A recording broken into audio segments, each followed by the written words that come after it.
Bagaimana pandangan Islam tentang hukum pernikahan beda agama sementara proses pernikahannya sudah dilakukan tapi tidak melalui KUA dengan alasan untuk menghindari zina? Panjang kali sampai hilang napas saya.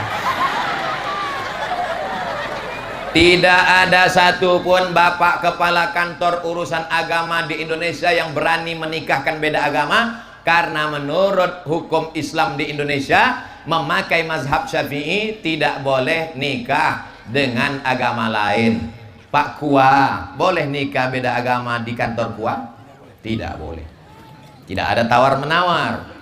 Makanya dasar hukumnya Al-Quran.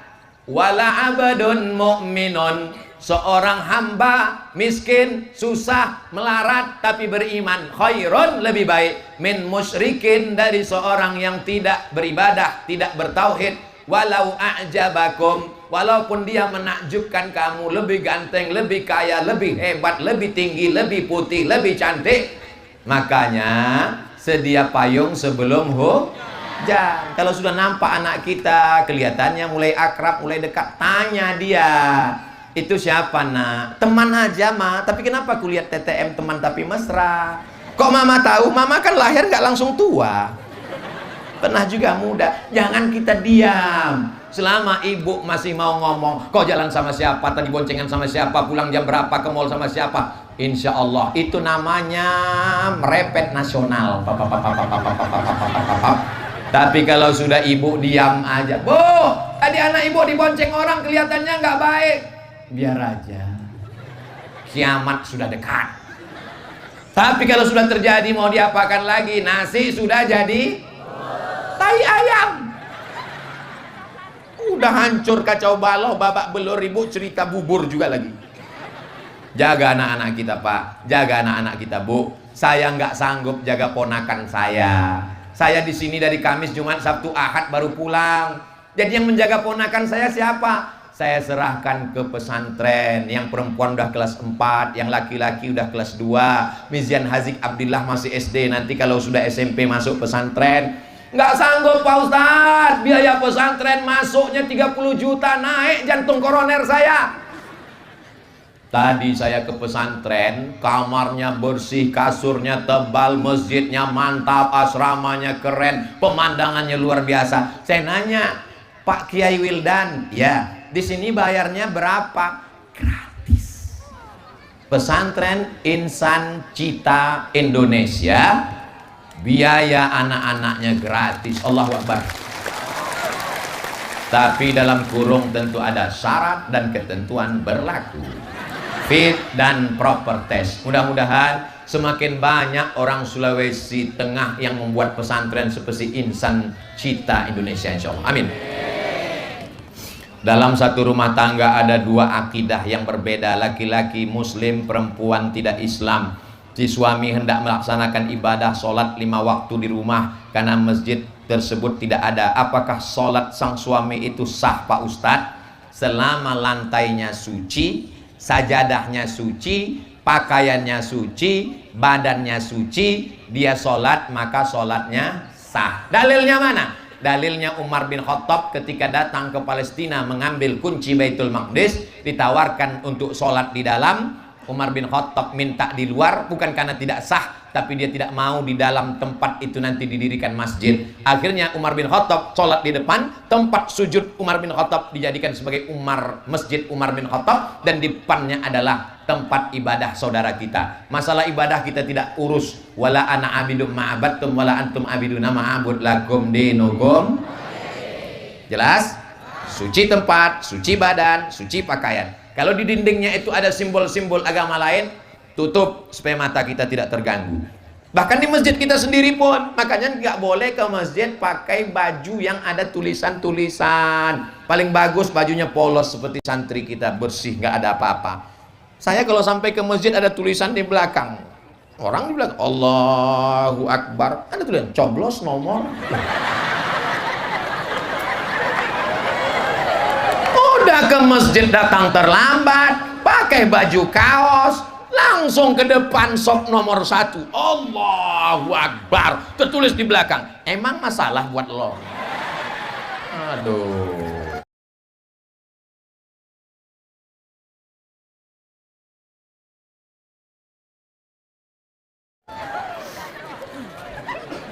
Dalam agama Islam, orang yang sudah keluar dari Islam tidak berhak atas warisan. Akan tapi salah satu dari anggota keluarga sudah mendapat bagian, dan setelah mendapatkannya dia keluar dari Islam. Apakah anggota keluarganya berhak untuk menarik, meminta kembali? Kalau dia sudah mendapat hibah, lalu kemudian dia mengurus surat tanahnya ke BPN, Badan Pertanahan Nasional, tidak bisa ditarik kembali. Karena hibah dengan wasiat bedanya. Kalau hibah langsung serahkan ambil. Kalau wasiat nunggu meninggal. Makanya jangan senang dulu kalau dapat wasiat, karena orangnya belum tentu meninggal. Alhamdulillah Ustaz, saya dapat wasiat, orangnya udah meninggal belum? Lama nunggunya. Tapi kalau dia wasiat, kuwasiatkan anakku dapat, maka setelah murtad tidak dapat. Yang menetap, yang menyebabkan tidak dapat harta warisan, pertama, putus karena perceraian. Yang kedua, putus karena keluar Islam. Yang ketiga, karena membunuh seorang anak nunggu warisan bapaknya. Oh, lama kali kau mati. Maka dia tak dapat warisan. Jelas? Ustaz Abdul Somad itu jelas. Kalau ada orang yang ngomong Abdul Somad itu nggak jelas, paket dia habis. Ceramahnya putus-putus. 4. Kita tahu narkoba itu kan barang haram. Narkoba itu haram apa enggak? Akan tetapi penyebaran narkoba di tengah masyarakat sangat maju. Hal ini dibuktikan dengan persentase penggunaan dan pengedaran sangat signifikan. Apa upaya yang kami lakukan untuk menghentikannya, sementara di sisi lain banyak penegak hukum melakukan tindak pidana tersebut? Bapak, ibu ngontrol anak-anaknya. Kullukum ra'in, setiap kamu Pak adalah pemimpin. Wa kullukum mas'ulun an ra'iyatih. Kalian akan diminta tanggung jawab di hadapan Allah Subhanahu wa taala. Sebelum ke Mesir, saya kuliah di ibu kota provinsi dengan adik saya. Emak saya tiap bulan datang ngirim uang belanja. Kami nyewa rumah, kami ambil rumah kontrakan. Lalu kemudian pulang dari sekolah, kami lihat di lantai botol berserakan. Mak, kenapa mak pecahkan botol? Kusangka itu botol khamar, minuman keras. Itu botol parfum, mak. Mak saya bukan wanita biasa, dia luar biasa. Dia tidak hanya sekedar mengandung, melahirkan, mengandung lagi, melahirkan lagi ibu, tapi dia juga mendidik dan mengajarkan kami. Sampai botol parfum dipecahkannya, disangkanya kami minum khamar. Ibu siap menjaga anak ibu? 9 bulan 10 hari ibu kandung. Kalau cuma hanya sekedar menjadi pecandu narkoba, di Sigi mengandung masih 9 bulan 10 hari. Saya serius dia, astagfirullah. Setelah di rumah, Bapak RT, Bapak RW, Bapak Kadus, Bapak Kades, Bapak Lurah, Bapak Kapolsek, Bapak Kapolres, PNS, dosen, kalian bukan sekedar abdi negara, tapi kalian juga adalah muslim, amar ma'ruf nahi mungkar. Ustadz berceramah, hindari narkoba, innamal khamru khamar, wal maisir judi, wal ansab menyembelih binatang untuk berhala, wal azlam mengundi nasib, rijsun najis min amali syaitan fajtanibu. Usaha sudah optimal, kalau dia makai juga.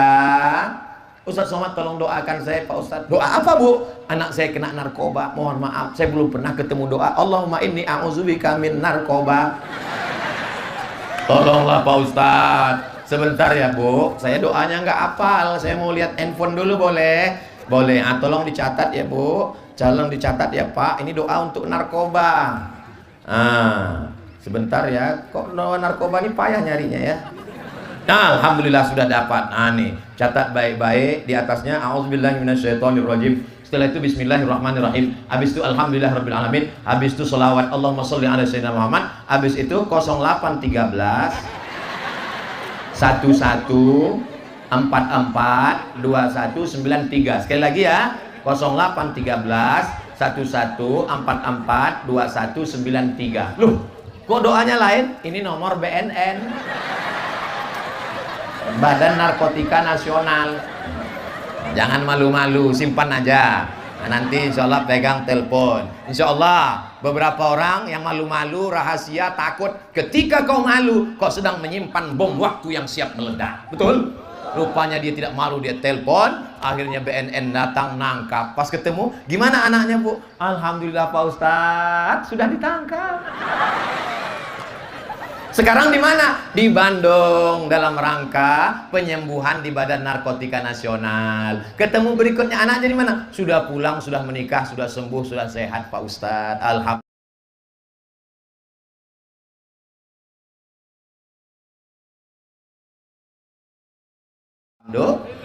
Jangan malu.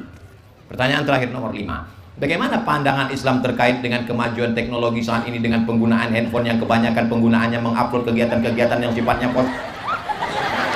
misalnya salah satu contoh mengupload kegiatan kemanusiaan yang menyalurkan bantuan dan berarti menyindir saya tadi. Apakah itu masuk kategori sifat ria? Astagfirullahaladzim. Ini masuk ke masjid bawa uang 100.000 mau sedekah kan? Masuk ke masjid sholat Jumat bawa uang 100. Tak lama setelah itu kotak pun datang. Kotak datang, kotaknya bentuknya peti jenazah. Tertulis di situ, sedekahkan hartamu karena kalau tidak tabunganmu akan diambil istrimu dan dia akan nikah lagi dengan berondong manis. Melihat itu langsung keluar duit. Pas mau dimasukkan, muncul dalam hati, jangan sedekah nanti kau ria. Tarkul amal li ajlin nas ria. Tidak jadi beramal karena takut dipuji orang, ria. Nggak jadi sedekah karena takut dipuji, ria. Memasukkan uang supaya dipuji orang, ngasih handphone ke teman, tolong pegangkan. Terus kalau bisa streaming ya. Streaming, nanti buatkan slow motion. Sallallahu ala Muhammad sallallahu alaihi wasallam. Syirik. Wal amal li ajlihim syirik. Tidak jadi beramal karena takut dipuji orang, ria. Beramal karena ingin dipuji orang, syirik. Lalu yang benar bagaimana? Bismillah, jaga hatiku ya Allah. Alhamdulillah Ustaz Somad, saya selama ini kalau bersedekah memang nggak saya ingat lagi. Saya seperti menyampaikan campah saja. Berapa? 2.000. Mudah-mudahan Allah menjaga hati kita semua. Saya Pak Ustadz kemarin ke masjid dipuji orang, anak-anak gang itu mulai manggil, hai calon menantu mama. Jangan pedulikan, anjing menggonggong kafilah. Apa? Kau bilang aku anjing? Bismillahirrahmanirrahim. La haula wala quwata illa billahil aliyil azim. Puncak dari tablik akbar adalah doa. Doa menjelang tenggelam matahari dikabulkan Allah. Dari mulai 4:30 sekarang udah 5:30 lewat. Lewatnya ini pun bernilai ibadah. Aminkan doa kita yang akan dibimbing oleh Habib zuriat Rasulullah yang lisannya banyak bersolawat, banyak bermaulid, banyak berzikir. Mudah-mudahan kita semua selalu dapat limpahan rahmat Allah. Amin ya rabbal. Terima kasih segala perhatian. Mohon maaf segala kesilapan. Menangkap puyuh di Bukit Selasih. Thank you dan terima kasih. Wassalamualaikum warahmatullahi wabarakatuh.